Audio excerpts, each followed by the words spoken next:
Assalamualaikum warahmatullahi wabarakatuh. Kajian cerita kali ini kedatangan abang saya, guru saya dong ya, abang saya, guru saya, kawan dan pokoknya selama ini dikenal fotografer sport. Kita ngomong langsung aja Om Peksi Cahyo. Yes. Berarti Om Peksi Cahyo bisa dibilang maunya disebutnya biasanya itu disebutnya fotografer aja atau fotografer sport atau seperti apa sih biasanya dibilang ini? Sebenarnya gue memulai karir gue tuh kan sebagai fotografer jurnalistik. Di mana tuh Om Peksi ya? 2001 gue kerja di Sinar Harapan koran sore.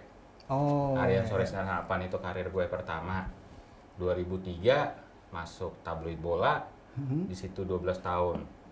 Terus 2015 sampai 2020 gue masuk bola.com sebagai penanggung jawab di multimedia. Artinya nggak cuma bicara tentang foto. Nah, kalau orang bertanya tentang gue itu mau dikenal sebagai apa, gue tidak melabeli diri gue sebenarnya fotografer olahraga ya, sebenarnya tidak gitu kan. Tapi tanpa sadar personal branding yang muncul di publik, orang taunya Peksi Cahyo itu motret sport. Mungkin karena perjalanan panjang di tabloid bola selama 12 tahun ya gitu kan. Di situ memang gue makin jadi spesialisasi spesifik motretnya olahraga dan olahraga terus. Akhirnya orang kenal itu. Cuman yang lucunya sih kalau ketika gue mengerjakan project-project dan yang nilainya lumayan, itu bukan sport malah. Gitu. Itu bukan sport, malah kerjaan korporat, kerjaan apalagi ya, kerjaan yang terkait sama kementerian yang kayak gitu-gitu atau portrait itu malah gue dapetin karena mereka percaya reputasi gue di sport yang kayak gitu. Gue gak ngerti juga kenapa jalan karir gue di profesional fotografi seperti itu. Jadi gue lebih pengen sih sebenarnya disebut fotografer profesional aja. Karena sekarang gue sudah freelance, artinya ketika klien hire gue untuk ngerjain apapun, ya gue harus sanggupin kan. Intinya gitu sih. Tapi tadi kan Sinar Harapan, terus baru ke bola ya? Iya, tabloid bola, betul. Tabloid bola itu berarti kan olahraga. Emang dulu memilih ke olahraga gitu? Dari Sinar Harapan maksudnya kan ke bola kan emang khusus olahraga? Atau gimana tuh ceritanya? Itu agak kecelakaan. Kecelakaan yang gue syukuri sih sebenarnya. Jadi gini, Man. 2003 gue punya dua opportunity. Opportunity pertama ke tabloid bola. Jadi waktu itu gue lagi main-main ke tukang koran langganan gue lah. Ngobrol sama dia kan, "Weh gimana?" Terus gue, dan bola itu selalu jadi bacaan gue karena gue senang olahraga. Gue senang nonton sepak bola intinya gitu. Baca terus ada lowongan nih, udah lama banget nih fotografer bola nih nggak buka lowongan nih ya, desk fotografi, coba ah.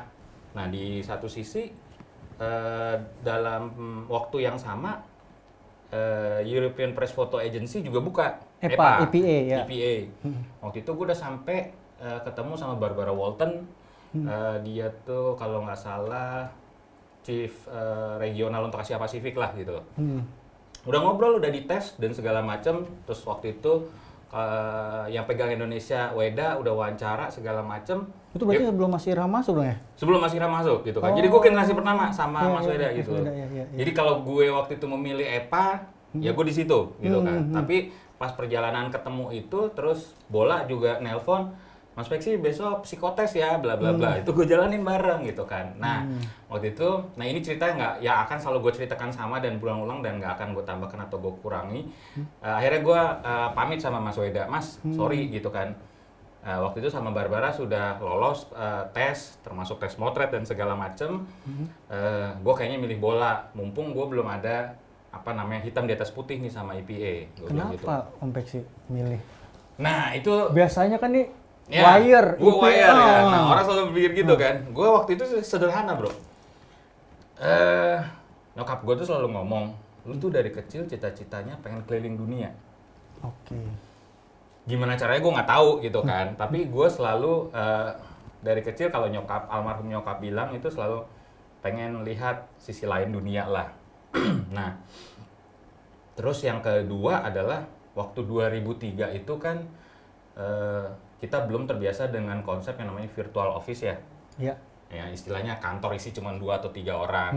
Mindset gue saat itu masih ya kerja tuh ada organisasinya yang kelihatan, orangnya gede dan segala macam, dan kebetulan bola di bawah Kompas Gramedia. Gue ngerasa lebih secure di situ aja. Selain gue ngelihat olahraga bisa bawa gue jalan-jalan juga nih bonusnya sesuai nih. tadi cita-cita keliling dunia itu gitu. tadi. Akhirnya ya gue pamit dari sana, gue masuk ke bola. Ya udah akhirnya karir gue akhirnya orang kenal dalam tanda kutip itu sebagai sport photographer gitu. Yeah. Di bola 12 tahun. 12 tahun. 12 tahun ya. Itu sebelum apa sesudah tutup dulu apa Om Peksi? Gue pamit duluan sebelum tutup tahun 2019 atau 18 kalau nggak salah tutupnya. Tutupnya Ya, Om Peksi. 3 tahun ya gue udah. Sebelum itu udah duluan ya. Nah kan kita ngomongin foto sport. Yeah. Kalau buat Om Peksi yang udah lama ya, 12 ya terus di bola aja 12 tahun. Foto sport itu kan ya identik dengan action yang seringnya kayak gitu kan. Kalau dari Om Peksi sendiri gitu ya, foto sport yang bagus tuh seperti apa sih?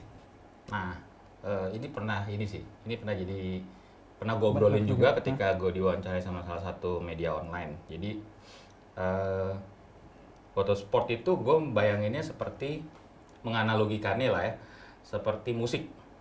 Jadi kalau sebuah band lagi perform di panggung, dia bawain lagu wajib dulu nih, repertoire wajibnya dari lagu-lagunya dia, terus baru dia bawa lagu yang pengen mereka mainin. Nah, di sport itu lagu wajibnya itu memang action, suka nggak suka gitu kan. Kenapa action? Karena yang lo foto adalah movement, sebuah gerakan dari sebuah performance seorang atlet untuk berpartisipasi dalam sebuah turnamen atau kegiatan untuk menjadi yang terbaik, kurang lebih kayak gitulah. Nah, jadi memang salah satu esensi fotografi olahraga itu suka nggak suka memang action, movement, dan gimana lo menggambarkan action dan movement itu dalam sebuah bingkai foto yang menarik. Cuman dalam perkembangannya, fotografi kan terus berkembang, terus ada yang namanya storytelling dan sebagainya, termasuk juga di sport seperti itu. Akhirnya memang kesini gue juga coba terus belajar bahwa motret sport itu tidak melulu tentang action lagi gitu kan, tapi bagaimana lo bisa menceritakan sebuah proses dari si orang yang lo foto, entah itu atlet, entah itu sport enthusiast, ketika dia menjalani sebuah gerakan sportnya kayak gitu. Kalau tadi gitu, selama motret sport ini kan udah keliling dunia dong berarti ya? Ya, udah begituan. Sampai Afrika Selatan, Piala Eropa udah pernah. Kalau itu kan udah event gede-gede banget ya, udah kayak kalau misalnya buat fotografer sport udah Mekahnya dong ya kali ya. Naik haji gitu kan. Kalau bola ya naik hajinya ya, naik hajinya gitu kan ya. Naik haji. Mana yang paling berkesan dan maksudnya mungkin bukan berkesan ya, kalau berkesan itu kan ini banget ya. Motret sport itu kan oke, pas motretnya ya mungkin, tapi kan kayak persiapan dan segala macamnya itu mungkin banyak yang nggak tahu gitu kan. Orang itu kan daftar akreditasi, milih tempat dan segala macam. Bener kan kayak gitu kan ya? Benar. Apalagi kalau event gede gitu. Betul.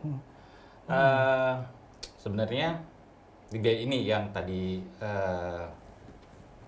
gue ceritain sebelumnya. Ketika kita menjalani profesi sebagai sport photographer as a profesional, memang ketika kebutuhannya untuk keperluan media ada beberapa step yang harus dipenuhi. Ketika misalkan keterlibatan dalam sebuah event gede seperti Piala Eropa, Piala Dunia, MotoGP, Formula One dan sebagainya. Lo harus si fotografer ini harus apply. Terus ketika apply mereka punya waktu nunggu jawaban dari sana, di approve atau tidak gitu kan, disetujui atau tidak. Once akreditasi lo disetujui, ada lagi satu step itu bernama kalau di turnamen besar memilih pertandingan. Pertandingan lo apply lagi.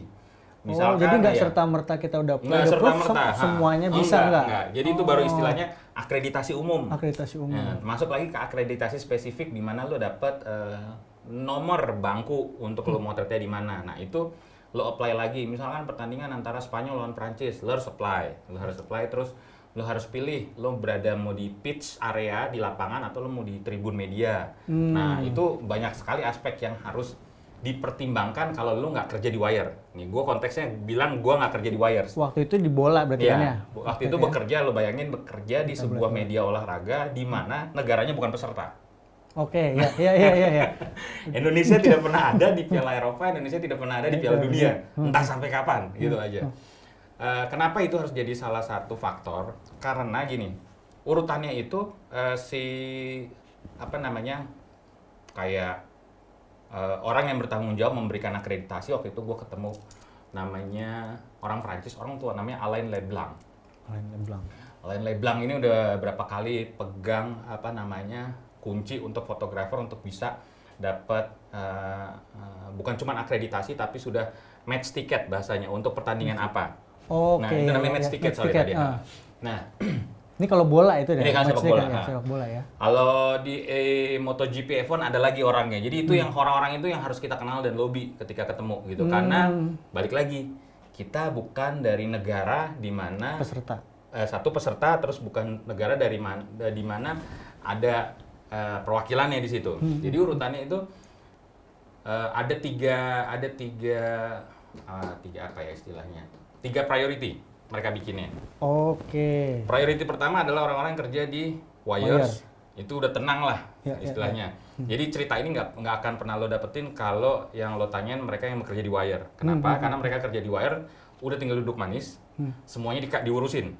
Oh iya, aku jadi inget kemarin waktu Asian Games kan, ngecek tempat itu ya barengnya Mas Irham, terusnya ada yang dari Reuters aku lupa. Udah tinggal duduk manis kan mereka. Dia pasti dapat duluan barengan sama official kalau dia. Mereka sudah karena kepentingan si penyelenggara begitu besar sama mereka untuk distribute gambar ke seluruh dunia. Dan itu kan wire kan. Dan itu wire. Prioritas pertama berarti wire. Nah, wire sama fotografer yang negaranya sedang bertanding. Oke. Plus tuan rumah. Ya, tuan rumah penyelenggara. Kalau negara yang sedang bertanding itu berarti kan mungkin ada banyak media dari negara itu, berarti itu juga tetap prioritas dia. Tetap prioritas. Yang prioritas kedua adalah negara peserta tapi negaranya tidak sedang bertanding. Oke. Jadi misalkan yang bertanding Inggris versus Spanyol, fotografer Argentina memotret. Mungkin dia ada di prioritas kedua gitu kan. Atau agensi-agensi kecil. Atau freelance kayak gitu. Oh, freelance? Bisa, freelance juga bisa. Banyak, gue ketemu banyak freelance di sana. Nah, prioritas ketiga manusia seperti gue ini. Manusia seperti gue ini. Udah negaranya nggak ikutan gitu kan, sok-sokan mau ke sana gitu kan. Udah pasti nomor 3. Jadi perjudiannya itu antara perjudian sama kalkulasi itu harus lo pikirin banget. Kenapa? Karena push dari kantor pasti akan ada, terutama begitu masuk ke partai final. Di partai final waktu Piala Dunia Spanyol versus Belanda, Pemret gue kerjaannya nanya mulu. Peksi gimana udah dapat lo match ticket, belum dapat match ticket gitu kan, bla bla udah ngubungin si ini itu. Nah, itu kan pressure buat lo, belum motretnya. Ya kan, belum motretnya gitu. Itu yang situasi orang lain nggak pernah tahu prosesnya yang ada di belakang seorang sport photographer dari media nasional yang harus pergi ke luar negeri. Nggak cuma motretnya doang ya, di belakangnya motret itu. Tapi kan buat daftar tadi kan udah dapet, udah bisa berangkat. Karena tadi kita juga nggak main, nggak bertanding. Bukan partisipan. Bukan partisipan itu kayak Om Peksi dari tabloid bola itu, ada nggak sih dari sana penyelenggara yang boleh daftar itu, maksudnya persyaratannya apakah di tabloidnya harus tabloid nomor 1, itu ada. Kayak gitu-gitu. Biasanya atau pernah ditolak apa enggak gitu? Enggak. Istilahnya kita harus building report. Building report ya seperti kalau lo kenalan sama orang, lo kan PDKT kan. Ngajak ngobrol segala macam sampai orang itu nyaman, bla bla bla bla bla. Kurang lebih gitu sama. Jadi ketika tabloid bola pertama kali meliput Piala Dunia tahun 86 di Meksiko, itu jadi kredensial pertamanya tabloid bola. Yang akhirnya diterusin terus, nggak boleh putus. Kenapa nggak boleh putus? Sekali putus, besoknya susah lagi untuk dapetin kesempatan yang sama seperti sebelumnya. Nah, ya seperti itu. Jadi ya kita selalu report. Itu biasanya gue kerjain tuh ketika misalkan gue harus ngelobi si Alain Leblanc tadi di partai final. Itu semua PDF yang dari kantor gue minta kirimin gitu kan. Udah kebuat. Gue bikin email yang Inggris otomatis gitu kan, ngomong bla bla bla, please bla bla, tolonglah ini kami dikasihkan ini sampai gue bolak-balik, dia gelisah juga kan karena gue intimidasi secara fisik gitu kan. Akhirnya dia ngomong gini ke gue, Peksi, lo kalau mau tetap motret mendingan lo ke atas ke tribun media di pitch. Si Alain Leblanc ngomong gitu, kalau di pitch gue nggak bisa janji sama lo, tuh lo lihat belakang tuh antriannya masih panjang gitu kan, lo waiting list juga kan. Iya, gue waiting list, udah ke atas aja, kalau ke atas bisa gue kasih sekarang. Ya udah gue ke atas, gue bilang gitu kan. Bagi gue lebih baik dapat kesempatan motret dibanding tidak sama sekali. Artinya berjudi nungguin di bawah nih enak nih, di bawah nih kayaknya ya, tapi kalau terus ntar nggak dapat gigit jari gue gitu kan. Tapi di sana itu pengaturan seperti itu apa namanya tertib apa enggak? Tertib apa enggak? Banget. Karena kan kemarin kan aku kan ikutan Asian Games kan, Iya, menurut aku sih berantakan sih. Parah sih, berantakan. Makanya gue gak mau ikut-ikutan. Udah gitu kan, kalau gini apa namanya tempur-tempurannya sama kenal sama tempurnya Iya, senior. iya, Nah iya, itu kan iya, dia benar, parah benar. banget sih tuh kemarin. Karena memang gini sih ya, kalau bedanya sih Asian ya. Games tuh parah asli. Di sana gini, yang seru nih gue kasih contoh, gue lupa namanya siapa, Piala Eropa 2008. Final, sebelum fotografer masuk kita di briefing. Briefingnya itu menarik gini, guys, posisi kalian di sini. Dia di depan papan tulis dia kasih tahu, posisi kalian di sini. Nanti ketika pemberian trofi akan diberikan di sini. Kalian nggak boleh begini gitu kan. Tapi begitu trofi sudah selesai, pemain berlari keliling lapangan, let's go crazy. Oke. Dia ngomong kayak gitu. Nah, itu maksud gue bikin gue merinding ya. Maksud gue semuanya jelas gitu kan. Ya. Begitu lu gila-gilaan dalam tanda kutip ngambil gambar di lapangan, gue ngejar Ramos, gue ngejar si Torres dan segala macam. Itu udah free posisinya. Tapi diberitahu dari awal aturan mainnya seperti apa. Itu yang dalam tanda kutip gue capek kalau di sini ya gitu kan. Karena mencoba memperjuangkan gagasan yang ideal gitu di sini itu seperti ketemunya tembok. Gitu kan, atau ketemunya ini loh kayak sebuah otoritas yang ngerasa wah ya udahlah gitu kan. Gue cuma mau sharing gitu kan apa yang gue alamin di sana supaya nanti semua teman-teman tuh bisa ngambil gambar, maksudnya cuma gitu. Tapi ya udahlah gitu kan. Gue akhirnya berpikir siapalah gue, akhirnya gue juga ngikutin aja, follow the rules dan coba cari celah supaya gue bisa dapet nyaman motret kayak gitu sih. Kayak udah dibagi apa namanya rompi segala. Iya. Nah itu juga itu aja udah dibagi nih warna Nggak, di sana ini nggak pernah berani. ribet, di sana nggak pernah ribet. Jadi di sana tuh jelas gini, lu mau dapat ID gitu kan. Ada nih temen nih orang tua sering datang ke Indonesia, namanya Stephen Chow. Stephen Chow. Iya, namanya Stephen Chow. Stephen Itu Chow. umurnya 70 kali. Memang 70. Kalau waktu ketemu gua di SEA Games di Myanmar, gua bilang, "Woi, kapan lu pensiun lu? Gua juga pengen masuk Getty," gua bilang. Oh, iya. Gua juga pengen ngotret buat Getty, lu kagak pensiun. Tunggu ntar Piala Dunia 2018 saya bilang gitu. Gitu aja kan. Iya. Udah umur segitu nggak pensiun. Dia curang dalam tanda kutip ya. Waktu dia jadi official di SEA Games Myanmar, kerja buat Getty, dia punya asisten fotografer juga yang dia pekerjakan buat dia. Jadi orang itu kayaknya nggak dapat byline gitu. Iya. Kalau nggak salah gitu. Gitu. Jadi pokoknya mau gambar di sini gitu kayak gitu. Iya. Ya itu cerita tentang dia lah. Nah, intinya si Stephen ini dia itu selalu apa ya? Gue nggak bisa ngalahin datangnya dia untuk datang sepagi mungkin. Karena tiap kali gue udah datang, Dia udah ada. dia udah ada di press room, di media room, udah selalu nunggu. Ini datang jam berapa, bro? Gue gitu. Kalau gue sama orang tua, anjir gitu. Weh, jam segini gue udah nunggu karena. Nah ini yang lucu lagi, karena di event internasional itu equipment di provide sama Canon maksudnya Canon sama Nikon buka booth berbarengan. Dia tuh cuman kalau kita bilang sekarang bawa kamera kuaci doang sana gitu kan. Jadi dia bilang, nih gue bawa seri 3 digit aja, dia bilang gitu kan. Loh, berani banget loh. Ya, makanya gue harus datang tiap pagi, sepagi ini biar gue bisa dapet Pilihan di Nikon bisa dapet D5 kali, atau di Canon gue bisa dapet 1DX Mark II dan segala macam, dan S400. Gue ngapain, Bo? Kayak lu berat-berat gitu ya. Ya itu pilihan lo, gue bilang gitu, terserah lo gitu. Tapi gue nggak bisa memperjudikan urusan kantor dengan sesederhana itu gitu. Tapi dia bisa segila itu sih. Yang di sini juga kemarin berantakan lagi kan. Antara Canon dan Nikon. Ya. Di sana sebenarnya mereka bisa duduk itu tuh ternyata bisa duduk. Sedih loh Ompek sih kemarin. Iya, bisa duduk manis bebarengan karena tinggal lu mau belok kanan atau belok kiri mereknya gitu kan. Kalau sini kan belok kirinya jauh tuh kita tuh kemarin. Kita official kagak boleh minjem, tiap hari kita lewatin. Yang lain boleh semua katanya, kamu official, nggak bisa. Lah yang official fotografer nggak boleh minjem Canon. Iya. Nah itu tuh. Ngomongin tadi alat, biasanya kalau kayak Piala Dunia ya, Afrika Selatan, berapa koper Om Peksi? Bawanya apaan aja tuh? Enggak, gue selalu bawa yang standar. Gue ngikutin gaya mereka ketika gue ngelihat mereka di 2008. Berarti udah pernah apa aja sih yang ini Piala Dunia atau Piala Eropa? Kalau sepak bola Piala Dunia, Piala Eropa udah, gue belum pernah tapi ke Premier League. Premier League itu ke Inggrisnya belum, tapi kalau mereka tour pre-season pernah gue. Mereka bikin turnamen kayak di Hong Kong tuh pernah tuh. Ya. Buat yang seneng Liverpool, waktu itu gue pertama kali motret Torres pindah ke Liverpool di situ tuh ketemu.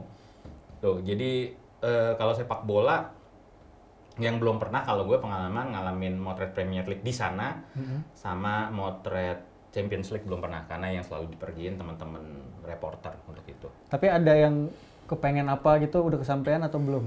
Motret event olahraga. Kepengen apa ya? Apa karena itu udah ya udah gitu? Udah lah. Udah ya. Udah. Ya, tadi ya, sekarang lupa. kepengen project aja. Project aja ya. Tadi ngomongin alat, berapa banyak biasanya bawa alat? Apalagi kan sport bola udah pasti kan Standar lah, standar pakai bawa kan troli. sendiri kan? Sendiri bawa troli. Ada bag. reporter nggak sih biasanya? Ada. Ada reporter ya, benar. Tapi kan gue nggak bisa titipin ke mereka Bener. juga, karena tripnya selalu berbeda. Satu troli bag, think tank biasanya, ya situ masuk semua tuh, lensa 400. Oh, jadi cuma satu tas gede ya, aja itu ya lensa 400. Di luar tas baju gua. Body 2 gitu ya? Body 2. Body 2 ya. Terus tadi kan ngomongin yang Getty yang tadi Stephen Chow itu dia freelance atau enggak? Iya. Apa Setahu gue sih staff? freelance, setahu gue freelance. Nah, kalau Om Peksi mikir freelance fotografer sport itu kan udah pasti equipment udah pasti yang nomor 1. Alat, apalagi kalau yang gini. Iya. Gimana tuh ngeliat itu? Bisa nggak sih di sini kayak gitu? Bisa, tapi jangan main di olahraga utama. Jangan main di olahraga Iya, utama. jangan main di olahraga utama tuh maksudnya gini. Ya kemarin gue denger lah cerita. Gue sedikit survei gitu kan, nanya teman-teman yang jadi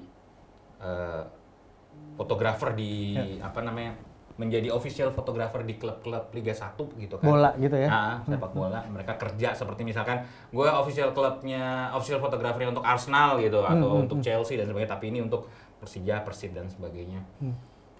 Banyak yang ngeluh juga ternyata gitu, masih ngeluh dengan jumlah pendapatan mereka dalam sebulan lah, intinya kayak gitu. Jadi apresiasi untuk itu kayaknya belum sampai ya di sini gitu, karena memang gue lihat gini, kalau di sana itu ketika lu udah berbicara sport, lensa 400, lensa 300 itu mesti di-provide. Iya. Ya, karena apa? Yang lu foto kan jauh. Iya, benar.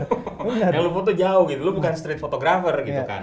Nah, kalau di sini pakai barang lu ya, atau kita beliin apa, tapi misalkan belinya lensa 400 mungkin agak mikir gitu. Gua nggak tahu deh gitu. Gua nggak bisa nyebutin apakah teman-teman official photographer club di sini ada yang Tapi biasanya misalkan kalau kayak gitu pegawai apa freelance berarti kalau yang official yang Om Peksi tahu? pegawai Pegawai gitu kan ya? dibayar. Iya, dibayar gaji, dibayar gaji gitu kan ya? Dibayar gaji. Dan kemarin juga ada yang masih kayaknya pada curcol gitu di medsos gitu kan. Ya prihatin juga kenapa, maksudnya dibanding ketika sekarang gue lagi ngamen sama sport enthusiast, ketemu pesepeda, ya sebulan gue bisa dapetin 2-3 kali jumlah dari yang mereka dapetin. Wah. Gitu loh, kurang lebih gitu. Padahal ini kan kalau dilihat dari ini organisasi resmi ya, jelas gitu yang kan. udah ada strukturnya gini. Strukturnya. Ini orang hobi segala macam, tapi ternyata the power of recehan lebih gede dibanding Iya ya. gitu. Gue nggak tahu kenapa gitu, karena setelah gue coba gitu kan selama 1 bulan terakhir, gue liatin duit yang masuk ke saldo gue, loh ini nggak pernah gue dapetin nih kalau misalkan deal sama let's say Peksi motretin klub dong atau apa segala macam, nggak pernah. Oh iya? Segitu Gitu sih. ya? To be honest gitu. Gue nggak ngerti kenapa. Maksudnya kan yang kita lihat dia organisasi yang udah settle, Betul. tapi dibandingin dengan kayak olahraga komunitas gitu. Iya. Apa karena itu bola, atau mungkin kalau kita ngomong olahraga berprestasi, bulu tangkis kayak gitu nggak? Yang Om Peksi tahu? Mungkin fotografernya kalau apa juga sama aja sama kayak bola gitu, atau nggak sebagus lebih baik sih ya kalau di PBSI. Kemarin ngobrol sama fotografernya, ya mereka dikasih 5D Mark IV. Tapi kita nggak apa-apa kan ngomongin ini? Nggak Nggak apa-apa ya, aman kan ya? Biar tahu. Kan kita ngomongin alat. Oh iya, ngomongin alat. Kita ngomongin alat. 5D Mark IV, terus tapi pakai lensa 300 kayaknya dia segala macam. Cukup proper sih kalau bulu tangkis ya gitu kan. Gua nggak tahu yang lainnya, tapi kalau gue nggak pernah lihat sih kalau sepak bola ada yang bawa 400 2,8 seingat gue gitu kan gitu. Mungkin gue salah, tapi seingat gue 400 2,8 yang fix itu kan harganya ratusan gitu. Iya. Itu masih media yang punya gitu loh. Ya aku juga nyewa kemarin 500.000 juga sehari. Itu juga udah harga kenal banget. Kalau nggak mungkin. Satu seperempat ya kalau nggak Satu salah seperempat ya. kan? Iya. Kayak gitu. Nggak berarti kan bisa dibilang kalau apa namanya profesional freelance gitu kan, profesional fotografer, kita mau ngikutin sport susah dong di sini dengan alat udah pasti nomor 1, lensa segitu-gitu panjangnya udah nggak kena kali ya di sini gitu ya. Ya kalau hitungannya investasi, makanya tadi gue bilang di awal kan, kerjaan gue, project yang pernah gue dapetin dari sisi rupiah, nggak pernah dapet yang gede kalau itu di sport, gitu loh. Ya sementara begitu ngerjain corporate, bikin portrait, duitnya jauh lebih banyak gitu loh. Nggak ngerti kenapa, itu yang dalam tanda kutip disayangkan dalam artian gini kan, si penyelenggara ini kan sebenarnya gini lah, ekosistem sport itu adalah lo bikin sebuah turnamen disponsori, ya kan, sponsor ini punya kepentingan, kepentingannya adalah mana reportnya, minimal itu kan, reportnya itu bentuknya apa, selain laporan pasti visual.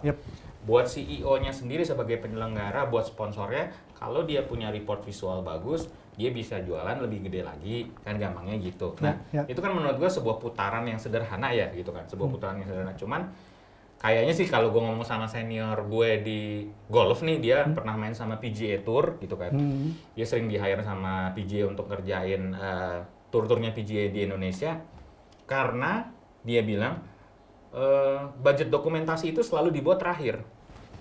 That's so sad.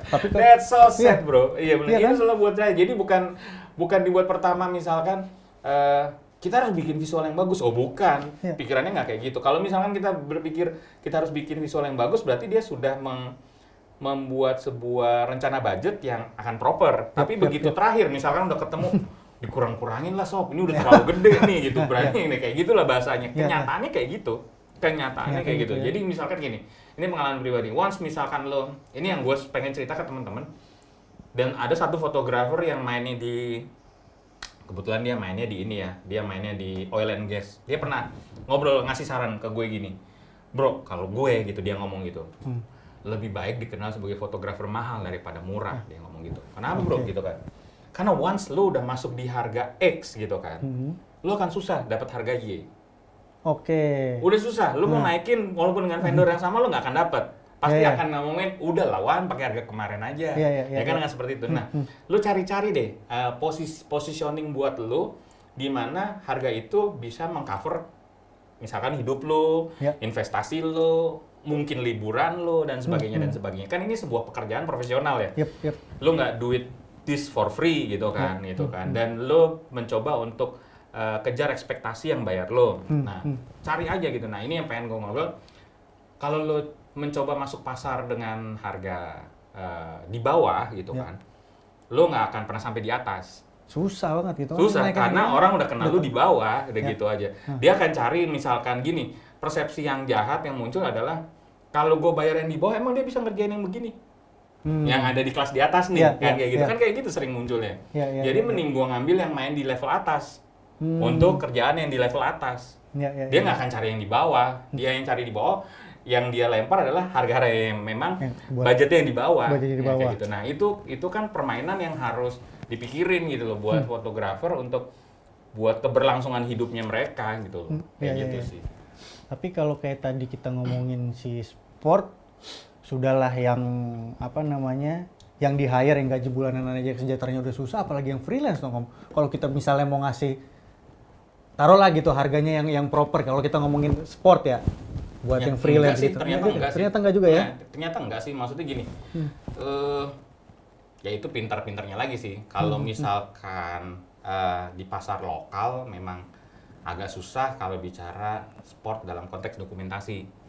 Jadi sport dalam konteks dokumentasi itu udah pasarannya seperti dianggapnya jadi seperti dokumentasi acara lainnya, gitu kan. Misalkan acara MOBU, acara apa segala macam ya. Sama-sama dokumentasi doang gitu ya. Dokumentasi. Yang harganya tadi dipikirin belakangan kan, udah semuanya nih dokumentasinya kurang-kurangin yang lain. Kayak gitu. Nah, cuman kalau misalkan ketemu, mungkin bisa rezeki ketemu brand atau ketemu pihak dari luar, ngedirect langsung ke lo, itu bisa dapet yang lebih lumayan kayaknya. Gitu.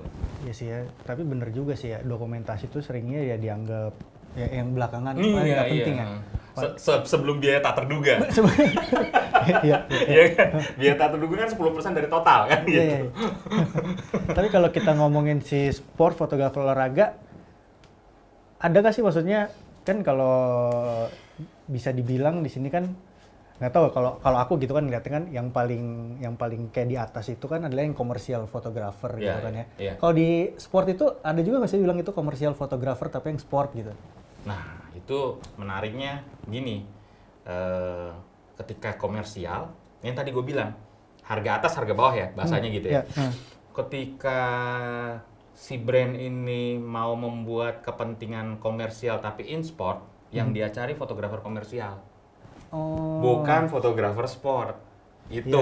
Padahal mungkin kalau dia mau hire atau mungkin karena nggak tahu ya gitu kan, karena kan biasanya gini, komersial biasanya sudah mepet sama agensi, mereka udah ada di situ. Sementara teman-teman yang main di sport ini kan ya ketemunya langsung direct, tapi bukan sama brand gitu kan, jadi mungkin ketemu agensi jarang. Nah jadi agensi cuma kenal orang-orang yang di level komersial gitu kan, akhirnya yang sering dapat mereka. Padahal kan kalau ya kayak di sport yang tadi yang wajibnya itu adalah momen, kan justru kan harusnya kekuatannya si fotografer sport itu sendiri gitu kan, betul. Untuk menangkap momen-momen yang seperti itu tapi dengan mungkin treatmentnya yang komersial, jadi nggak hanya sekedar dokumentasi. Iya betul, karena di luar kalau tak perhatiin gitu kan, yang sudah mendeklar dirinya atau gini, fotografer senior Getty yang sering gue ikutin, gue follow gitu kan, Adam Preti dan sebagainya. Ketika mereka dapat kerjaan komersial ya ke mereka juga, karena brand-brand internasional itu tahu gue nggak bisa serahin ini ke fotografer yang bisa motret fashion. Nah itu di sini yang menurut gue belum ketemu pemahamannya. Jadi di sana udah jelas, once dia emang jagoan sport, walaupun itu brand misalkan mau Wilson, mau Tag Heuer dan segala macem, motret si Tiger Woods untuk kepentingan komersialnya, mereka biasanya preferensinya tetap akan cari fotografer sport, gitu. Walaupun fotografer sport itu bisa ngerjain editorial atau juga bisa punya kemampuan untuk kerjaan komersial, gitu kan. Nah di sini lucunya, ketika masuk di area komersial, yang dia cari malah fotografer komersial yang biasa kadang-kadang motret produk, motret still life, motret segala macam, bukan orang yang motret sport, gitu. Itu sih. Gue nggak ngerti sih itu edukasinya harus kemana, tapi kayaknya faktanya begitu.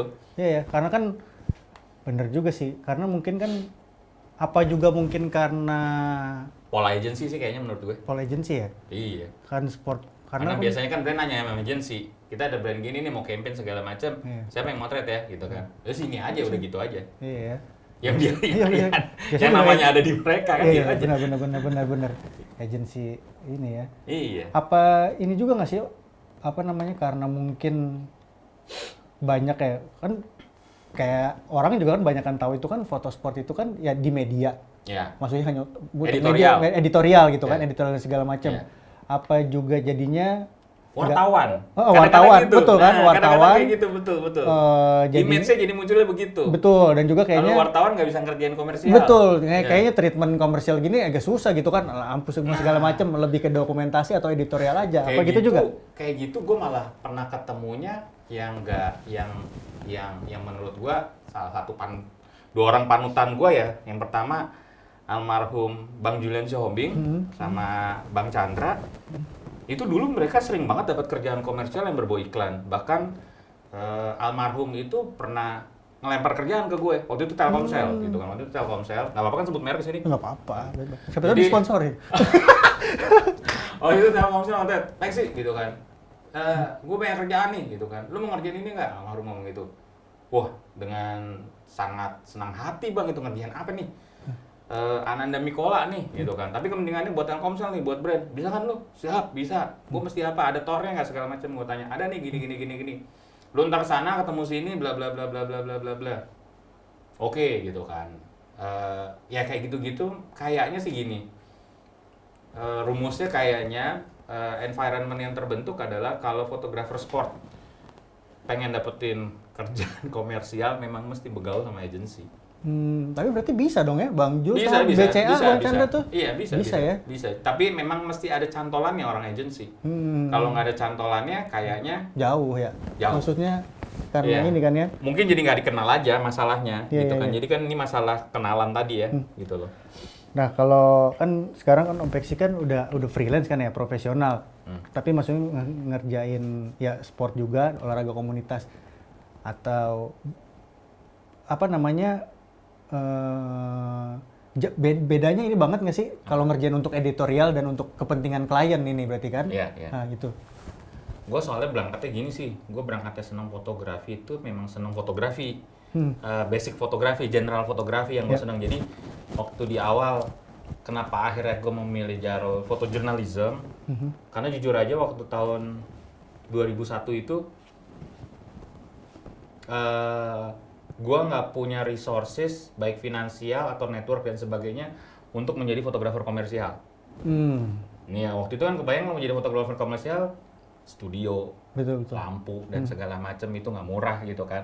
Nggak ada merek Cina sob saat itu. Oh iya asli. Lu bicara medium format ya, lu bicara Mamiya minimal, ya kan. Lu belum bicara Hensel dan teman-temannya gitu kan, Hasselblad, lampu Hensel dan sebagainya. Nggak mungkin gue nih kayak mengambil rute itu gitu kan. Akhirnya gue milih rute fotojurnalism dulu. Nah, kalau ditanya ada bedanya atau enggak? Iya lebih enak motret fotojurnalism sih menurut gue. Lebih enak tuh maksudnya konteksnya gini.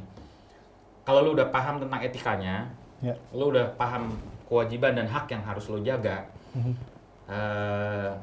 Tentang fotografinya itu tidak akan banyak intervensi tentang karyanya. Ya kan? Tapi kan kalau lu bekerja untuk komersial, lu sebentar-sebentar revisi.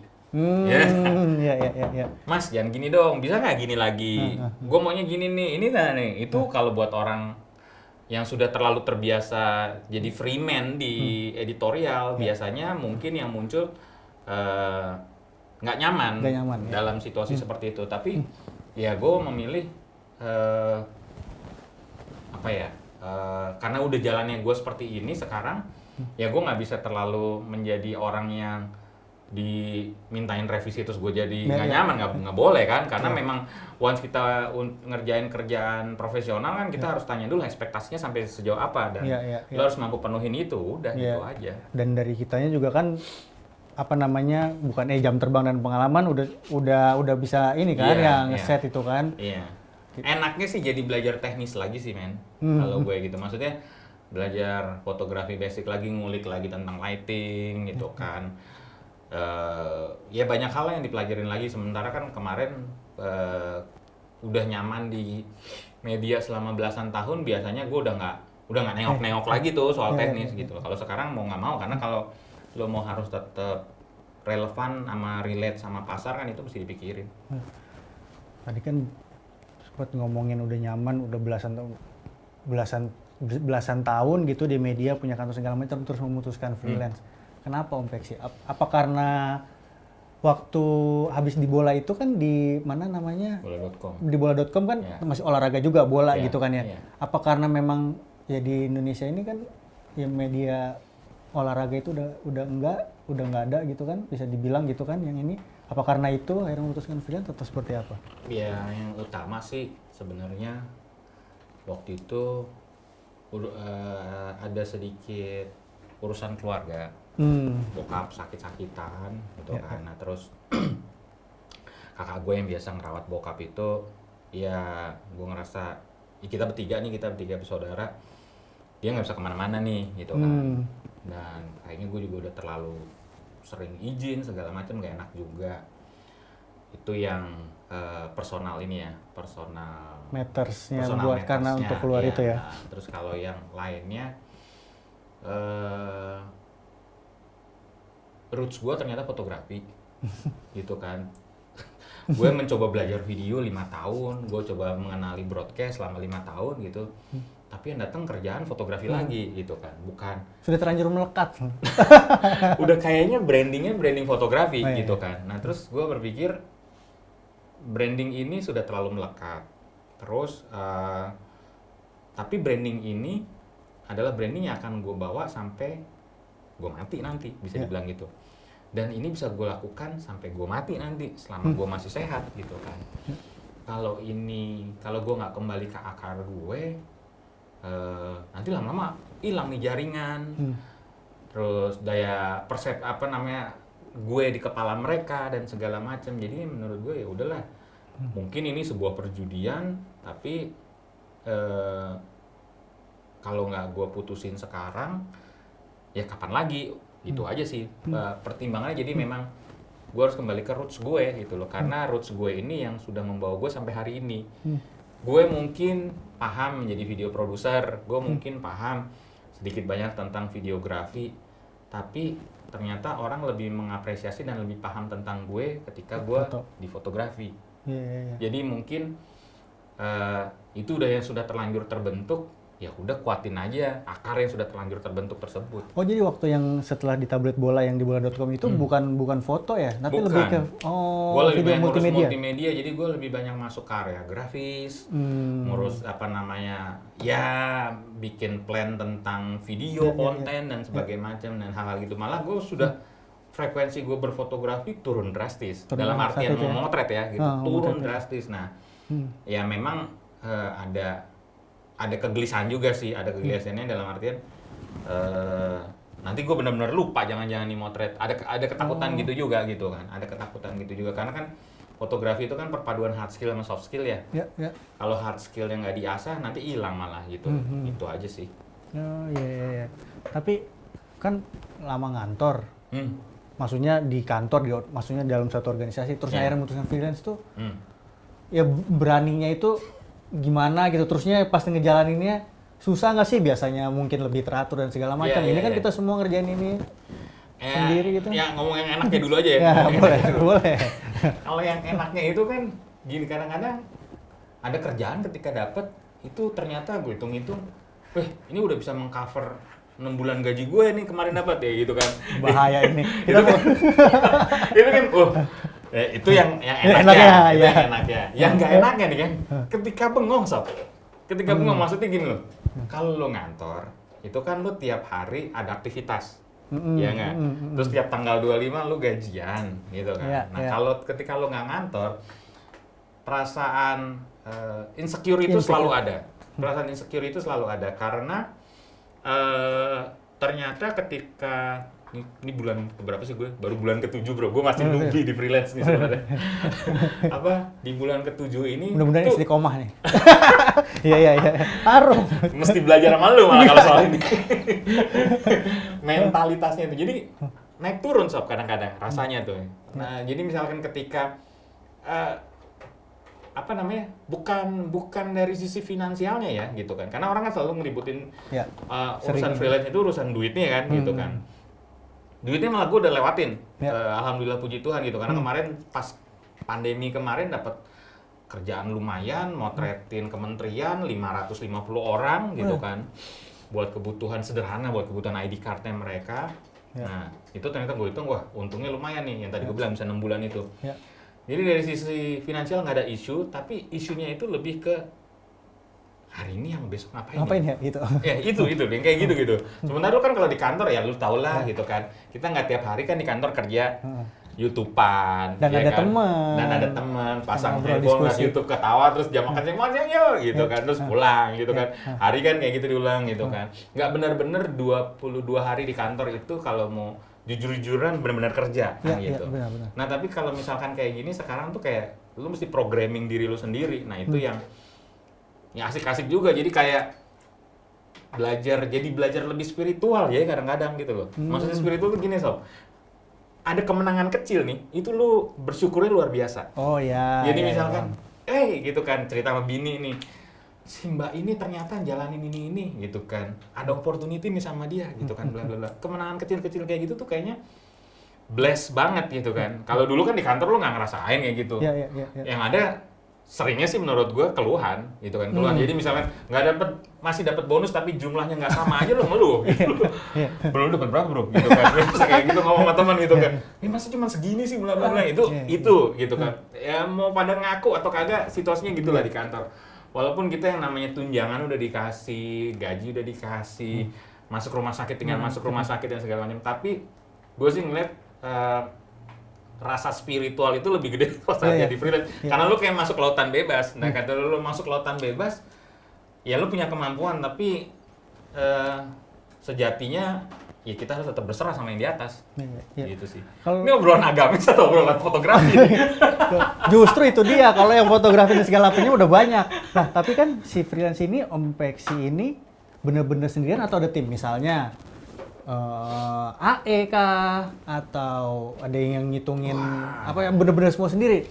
Gua karena bikin basicnya budget, apa semua segala ngitung. Gua karena basicnya orang financial, orang administrasi fiskal, jadi gue cukup paham bikin budget. Lempar budget, terus potongan pajak, yang kayak gitu-gitu. Itu semua gue yang ngurus, bro, gitu. Sendiri berarti kan ya? Gue ngurus sendiri. Marketing juga gue yang mikirin gitu. Memang gue lagi berpikir membuat ini jadi sustain, yaitu mudah-mudahan bisa bangun sebuah brand dan terus bisa bangun sebuah bisnis gitu. Bukan artinya terus-menerus motret ya gitu. Motretnya sih ya pastilah gitu kan. Tapi kalau misalkan kita udah punya turunan dari sebuah brand misalkan untuk, nah ini yang lagi gue coba nih, jadi gue lagi nyoba di IG, Instagram atas nama pribadi gue, Peksi Cahyo, terus gue bikin satu nama Instagram turunannya namanya foto olahraga, foto.olahraga. Foto.olahraga ini gue dedikasikan untuk sport enthusiast dan community yang seringkali budgetnya nggak bisa diserap sama Peksi Cahyo sebagai jadi Peksi Cahyo ini biarin aja untuk motret-motret yang duitnya lumayan lah rasanya gitu. Kan tadi udah di-set, kita yang di sini. Udah di-set di situ. Dan memang gini, ketika gue ngobrol sama teman-teman, mereka sepakat dengan, bukan mereka sepakat ya, mereka bilang pas nih strategi lu seperti ini gitu kan. Karena memang kadang-kadang di sport komunitas atau sport enthusiast, mereka nggak bisa tiba-tiba ngomong sejumlah budget besar. Cuman maunya misalkan sama gue gitu kan, gue tetap maunya sama lu nih gitu kan. Ya udah, ini tetap bisa gue serap dengan akun ini gitu kan. Istilahnya opportunity-nya nanti mungkin bisa kelempar di akun yang satunya lagi tuh, akun Peksi Cahyo gitu loh. Iya, dan mereka juga kan pasti lebih percaya karena ada Om Peksi di situ gitu kan. Ada yang seperti itu. Ada gitu. Tadi juga ngomongin kan lama di mana? Lama di media dan organisasi, terusnya freelance. Sama keluarga gimana? Keluarga itu juga kan, Om Peksi juga tadi kan kadang-kadang insecure-nya bukan ke finansial, tapi kalau keluarga itu lebih seneng nggak? Lebih apa dan Om Peksi? Oh iya. Ya kan? Karena kalau aku salah satunya itu kan bisa ketemu sama anak gitu kan. Benar.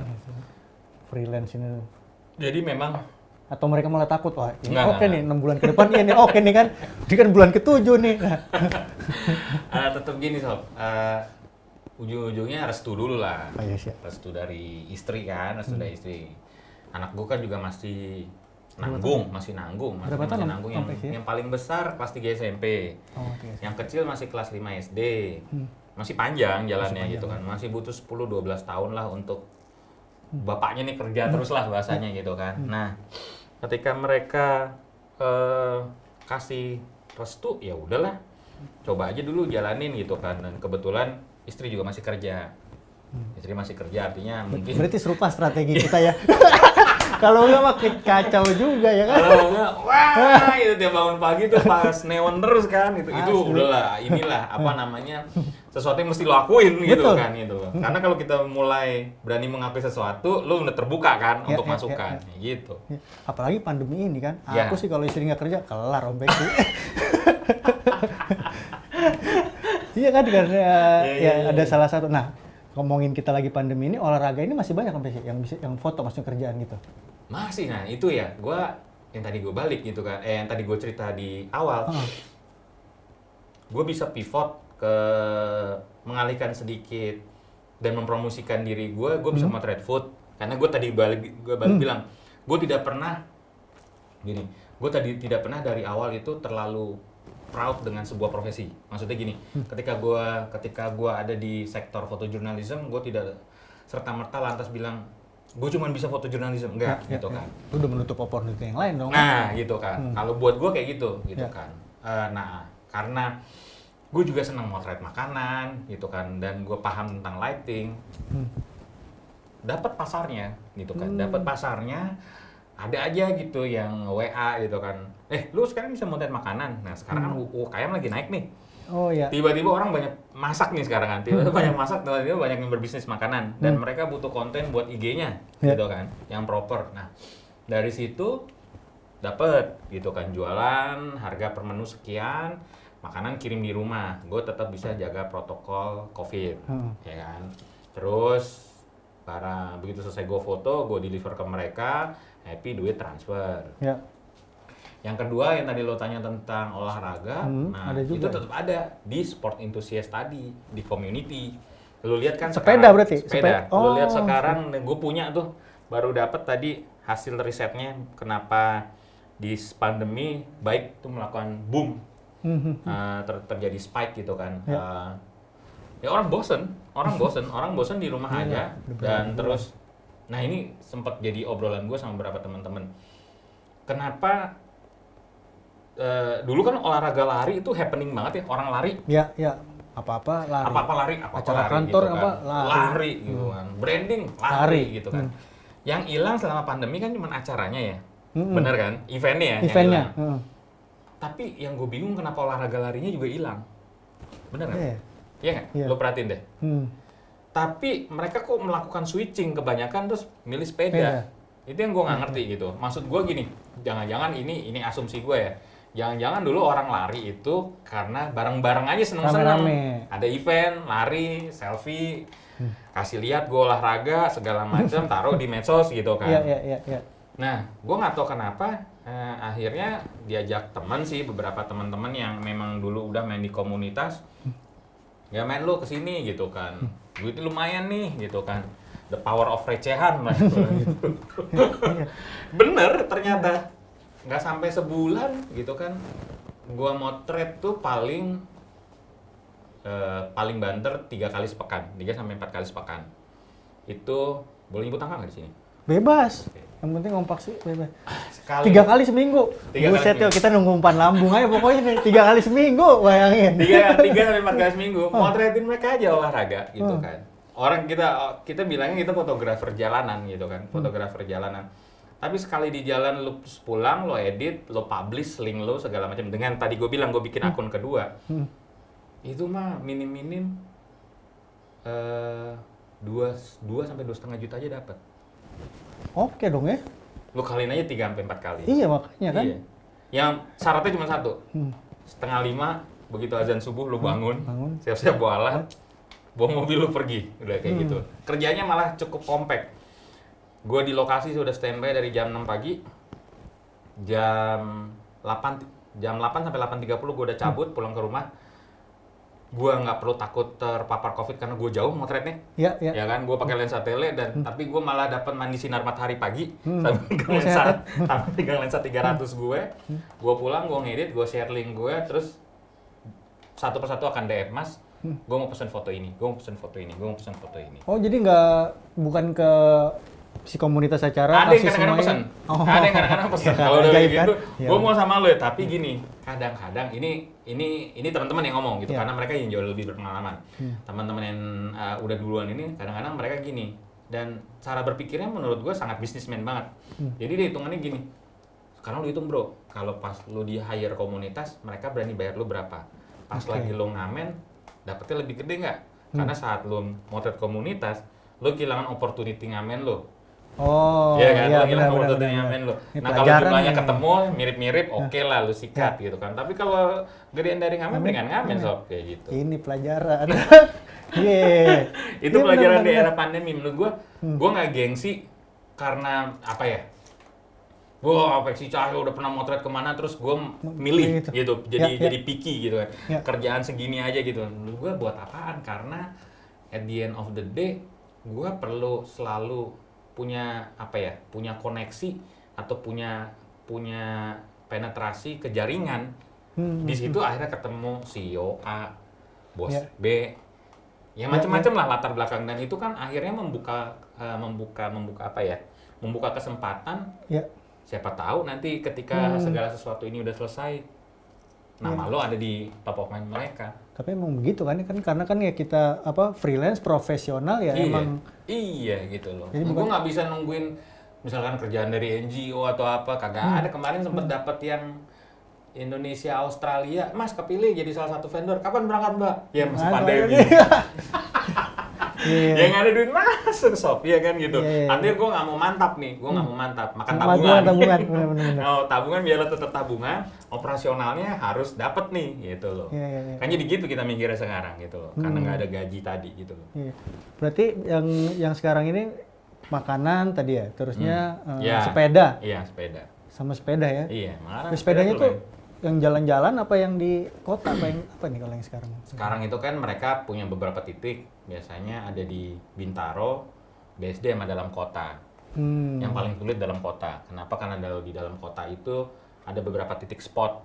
Jadi gini, kalau ketika lo bergaul sama mereka, lo mulai tahu nih, mereka tuh punya kebiasaan. Kebiasaan itu adalah rute yang mereka ambil. Nah, dalam kota view-nya bagus. Ya. Tapi lu susah dapat potensi marketnya karena area operasionalnya mereka terlalu lebar, area beroperasinya. Bisa dari HR Rasuna Said geser ke Sudirman, terus geser kemana. Ya. Kalau hitungan usaha itu lossnya terlalu gede gitu kan. Ya. Kalau di Bintaro sama di BSD, areanya tuh udah pasti gitu kan. Lo mau bikin planning, lo mau bikin foto apa segala macam itu udah bisa lo ukur lah gitu kan. Jadi 3 jam motret atau 2 jam motret lo udah bisa dapat beberapa spot. Jadi misalkan gue motret Ridwan, gue bisa punya spot Ridwan sampai 3 atau 4 spot berbeda. Untuk gue tawarkan ke Ridwan. Kayak gitu. Tapi kalau kayak gitu biasanya janjian dulu dari Kalau udah awal. Akhirnya kalau udah kenal kadang-kadang apa langsung nge-DM aja gitu. gitu ya? Mas, besok muncul nggak di situ? Iya. Udah kayak gitu besok, jadi kalau udah dikenalin gitu dia nanya gitu kan. Iya. Besok kesana nggak Mas? Besok saya enggak, tapi ada teman saya nih ini gitu. Kayak gitu. Jadi pokoknya nggak boleh hilang ya. Saya sih enggak, tapi ada teman saya nih. Pokoknya nggak boleh hilang. Ada aja pokoknya gitu. Harus gitu. Kenapa? Karena semangatnya semangat komunitas. Jadi nggak boleh berpikirnya gini. Ketika opportunity lo lepas, lo tutup opportunity itu buat orang lain. Jangan kayak gitu. Karena nantinya gue nggak tahu lah, kan kita hidup nggak cuma hari ini, ya kan. Kalau misalkan abis itu teman kita yang mau dapetin, biarin aja dapetin. Ya, nggak ketuker kan Om ya? Nggak ketuker, iya bener nggak ketuker. Pintu satu ditutup, kebuka lagi tempat yang lain. Gitu. Iya. Terus tadi kan ngomongin foto-foto yang untuk kerjaan. Kalau untuk personal sendiri, personal project, ada nggak? Atau... Nah, personal project itu tadinya malah gue pengen bikin teman-teman gue sendiri ini. Jadi kita bikin satu grup, gue masuk di grup yang namanya Cuan Grafer. Sama aja Cuan Grafer. Itu omongannya cuan terus gitu kan. Syarat-syarat tuh berat nggak tuh buat masuk ke situ? Syaratnya bangun pagi doang. Bangun pagi. Lu mampu nggak bangun pagi? Iya. Cuan Grafer gitu. Kenapa gini kan? Kita terlalu sering ngomongin fotografi di level yang susah dijangkau banyak orang. Oke. Ya kan? Wih, fotografi dengan etikanya, fotografi dengan ininya. Iyalah, kalau itu lu kerja di mana gitu kan. Tapi gini, ini ada cerita-cerita dari temen gue yang banyak dari mereka PHK. Jadi Karena pandemi. karena pandemi ya. Jadi ada yang misalkan si X gitu kan. Si X ini tadinya pegawai perhotelan. Dia kena PHK, dia harus survive kan. Tapi dia menemukan fotografi sebagai jalan keluar untuk dapetin duit yang tadi gue cerita jumlahnya itu tadi. Terus si Y, karyawan apa, juga sama. Artinya menurut gue, ada cerita yang menarik ketika fotografi bisa jadi alat untuk survive. Bukan di titik yang, wes lu pameran di mana sob gitu. Alah gue udah capek dengerin kayak gitu kan. Maksud gue, mesti kontekstual ngomongnya gitu kan. Mesti kontekstual kalau di saat susah lu ngomongin itu terus, siapa yang mau denger? Perut orang lagi pada lapar gitu kan. Nah ketika perut orang lagi pada lapar, kenapa nggak ceritain fotografi sebagai jalan keluar untuk perut lu yang lapar? Sesederhana itu aja. Dan ternyata orang-orang yang nggak kejangkau dengan dalam tanda kutip tadi hal-hal yang ideal tadi itu gitu kan, ternyata malah bisa cari jalan keluar sendiri dengan fotografi. Dan terus ya that's life gitu. Menurut gue itu yang menarik, menurut gue yang kayak gitu.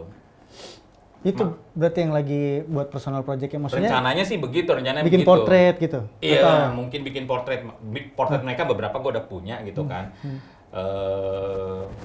Cuman gue belum secara serius ngikutin mereka sampai misalkan masuk ke area privat mereka, belum gitu loh. Ya. Mungkin itu baru mungkin sih, karena gue berada di antara mereka juga tiap pekan kayak gitu, untuk melakukan hal yang sama juga gitu. Ya itu yang tadi gue bilang. Ya kita sering bukan benar atau salah ya, bukan benar atau salah, maksudnya banyak kan webinar cerita tentang gimana cara ini, gimana cara itu, banyak banget gitu kan. Itu nggak salah gitu kan, tapi banyak orang di sana yang ternyata menemukan fotografi untuk jalan keluar. Untuk hidup sehari-harinya. Itu menurut gue real, itu aja sih gitu loh. Itu real gitu kan. Bukan untuk memperkaya diri. Kalau untuk memperkaya diri kan lain ceritanya gitu loh. Tapi untuk survive sampai mereka situasi ini selesai, mungkin mereka kembali ke kehidupan mereka sebagai sebelumnya sebagai pegawai A atau pegawai B, atau mungkin ngelanjutin ternyata nemu karir path yang berbeda gitu, nggak tahu juga gitu loh. Dan itu kan menurut gue fotografi is life itu kayak gitu loh. I see. Tapi melihat yang seperti itu, Om Peksi itu rasanya gimana? Maksudku tadinya kan fotografer ya bukan dibilang eksklusif, tapi kan sekarang semua orang jadinya motret dan itu melihat itu jadinya gimana? Apakah takut? Apakah emang ya udah emang live kayak gitu, malah justru ya fotografi bisa menyelamatkan hidup? Gue malah ngeliatnya sih gini sih bro, tiap orang punya taste-nya masing-masing. Jadi gini, ketika orang semakin banyak orang motret kan pilihan orang semakin banyak. Tantangannya adalah bagaimana lo bisa stand out di antara banyak orang tersebut kan, gitu loh. Ya pilihannya malah bukan terus, aduh males gue deh di fotografi kan udah terlalu banyak, gue cabut deh cari yang lain gitu kan. Tapi menurut gue kemanapun lo pergi di era seperti sekarang ya gitu juga ceritanya gitu kan. Akan yang namanya persaingan, kompetisi, menjadi yang berbeda dari yang lain dan sebagainya itu akan tetap sama gitu. Jadi dimanapun areanya gue pikir sama-sama aja sih. Iya gitu loh. Terakhir nih mungkin nih kan, udah banyak banget kan foto yang dihasilkan, entah berapa gitu. Ada nggak sih satu yang mungkin bisa dibilang masterpiece atau buat Om Peksi paling ini gitu? Ada nggak? Dari ya mungkin dari gambarnya atau mungkin dari cara dapetnya, atau dapetinnya susah, atau izinnya mungkin susah, atau ini, atau yang paling berkesan lah kira-kira foto ya gitu ya, karya sendiri gitu. Mungkin kalau yang itu gitu kali ya, mungkin foto Daud Jordan gue tahun 2000 tinju itu, Daud Jordan? Tinju, yang dapet nomor 1 APFI kategori sport action. Kalau nggak salah 2013. Kenapa di situ gue punya misi pribadi untuk menceritakan soal yang tadi gue ceritain di awal. Karena gue berasal dari genre spesialis kan. Gue merhatiin nih, gue ngikutin APFI itu dari awal.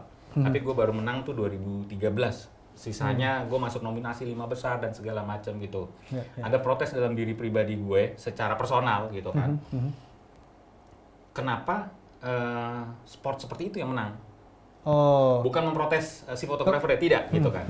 Tapi menurut gue gini loh, misalkan ya bahasa gampangnya, masa dalam sebuah pertandingan olahraga ada polisi lagi foto gitu kan, foto itu bisa jadi pemenang gitu kan, masuk di kategori sport. Ada referensinya nggak foto yang sama di luar negeri seperti itu gitu kan? Menurut gua kalau lo mau cari, karena gini, yang bahaya ketika lo memenangkan sebuah foto menjadi foto pemenang, itu akan menjadi referensi generasi selanjutnya. Jadi ketika dia melihat foto sport seperti itu yang menang, dia akan berpendapat dalam dirinya dia, gue cari gambar gitu aja.